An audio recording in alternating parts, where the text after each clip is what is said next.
Bonjour, bienvenue pour ce cours d'économie 3 à distance, donc pour les élèves qui ne sont pas en présentiel avec moi.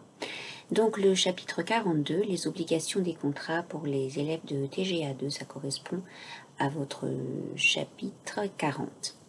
Donc on commence le contrat, alors on en a plein, sans s'en rendre compte, on va voir ça à travers le sujet aujourd'hui. Donc Nestor Roqueplan, je ne sais pas qui c'est, sans doute quelqu'un de très intéressant, un juriste vraisemblablement, qui a dit « qui oblige, s'oblige ».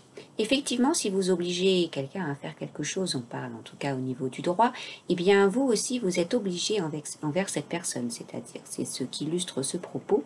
Lorsque vous signez un contrat, ce n'est pas unilatéral, ce n'est pas que l'autre personne envers vous, c'est chacun l'un envers l'autre. Donc on a tous réciproquement des obligations. Donc une première ouverture, donc citer des types de contrats que peut signer une entreprise. Donc vous en avez déjà vu plusieurs en fait, des contrats qu'une entreprise peut signer. Je pense qu'en quelques secondes, ça peut vous revenir. Par exemple, il y a le contrat de travail.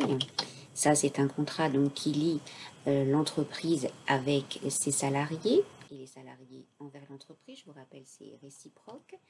Il y a aussi le contrat de vente, par exemple, dans le cas que nous allons voir beaucoup dans la séance qui suit, c'est dans une concession automobile. Donc, vous signez un contrat de vente. Également, un contrat de location, si la société dans laquelle vous travaillez, par exemple, n'est pas propriétaire de ces locaux. Donc, ça, c'est des choses aussi qui sont tout à fait possibles. Alors, je fais juste une petite mise en forme. Et regardez, je vais même créer un style, pardon. Hop, parce que je ne l'ai pas encore fait sur ce support de cours. Voilà, comme ça, ce sera beaucoup plus facile. Donc voilà, c'est un peu ce qui me vient à l'esprit.